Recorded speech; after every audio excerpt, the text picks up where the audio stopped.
Dans le cadre de la mise en œuvre du projet d'industrialisation de l'économie nationale pour un Sénégal souverain, juste et prospère, le gouvernement du Sénégal envisage de mettre l'accent sur le capital humain et le cadre de vie. Cette volonté manifeste du chef de l'État, son Excellence Bassirou Diomaye Diakhar Faye, passe inéluctablement par le renforcement de la carte nationale des établissements d'enseignement technique et de la formation professionnelle et un accès équitable des offres de formation à la population sénégalaise. Chers jeunes du Sénégal, je fais mien vos rêves, vos aspirations et vos ambitions légitimes de réussir pour être utile à vous-même, à vos familles, à vos communautés et à votre pays. L'éducation, la formation au métier, l'emploi, l'entrepreneuriat des jeunes et des femmes restent des défis majeurs à relever. Le président de la République, lors du premier Conseil des ministres,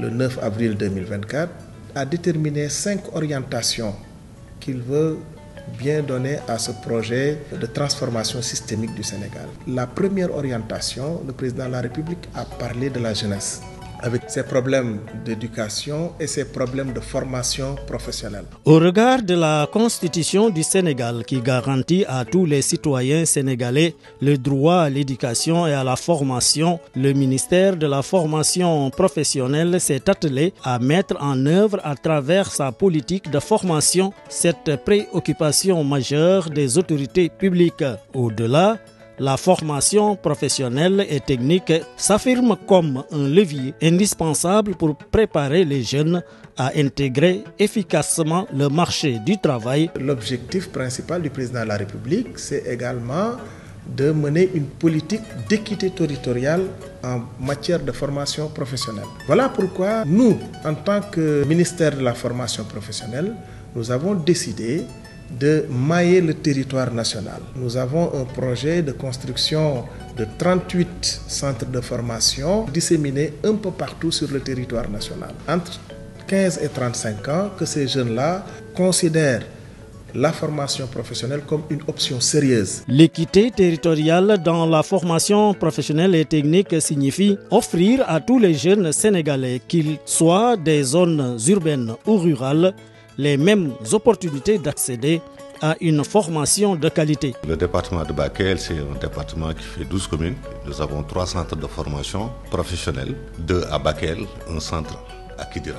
Nous saluons l'expansion de ces centres de formation dans le pays et surtout dans les départements en zone frontalière. Sur le plan de l'équité, le département de Kanel est bien doté, en tout cas en structure de formation professionnelle. Comme vous le savez, la formation professionnelle est au centre des préoccupations de l'État du Sénégal, qui vise à atteindre l'employabilité des jeunes, donc avant de songer à l'emploi. Et pour ce faire, donc, il y a beaucoup de campagnes de sensibilisation et de communication qui sont déroulées depuis bien des années et les résultats sont actuellement visibles puisqu'on a de plus en plus quand même d'adhésions, des jeunes qui demandent à être formés. Il y a de cela 3 ans ou 4 ans, il n'y avait que 2 centres dans le département. Aujourd'hui, on en a quand même 5. Il y a le centre de Podor, le CFP Podor, le CDFP qui est là toujours à Podor. Aujourd'hui, on a le centre de Mumba, le centre de Aéré et de Tchoubalé. Parce que dans tous ces centres aujourd'hui, le niveau de formation se limite au CAP. Peut-être il n'y a qu'un BEP au CDFP de Podor. Donc l'équité serait aussi de permettre à ces jeunes qui sont dans le département de Podor, surtout par rapport à leur profil d'entrée, de pouvoir embrasser des formations à un niveau un peu plus élevé. D'ailleurs, c'est pour cette raison que nous avons aujourd'hui travaillé sur un BT en agro-silvopastoral.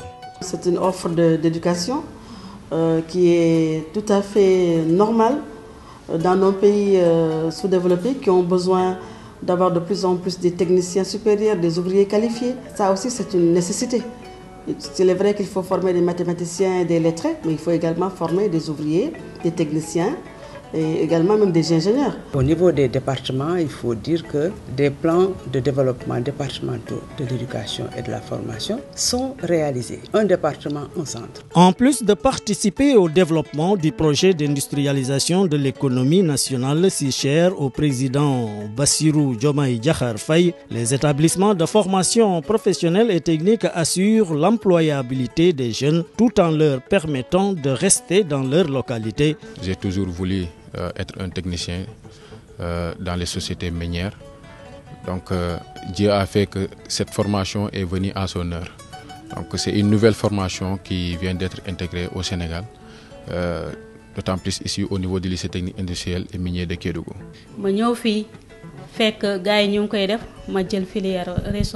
Pour renforcer cette volonté d'assurer à tous les Sénégalais les mêmes conditions d'accès à la FPT, le gouvernement du Sénégal, en partenariat avec divers acteurs, a mis en place plusieurs initiatives à l'image des unités mobiles de formation IMF créées pour garantir un accès plus équitable à la formation professionnelle aux personnes vivant dans des zones rurales. Sant aussi le président de la République bi nga xamanteni ni mom mo bëgg ndaw ñi am xey bam créé lool non parce que formation bi su fekkonté né man ma doon fay sama poste ça me coûte des millions té peut-être mën na ko baña def ndax mën na baña am moyens yi.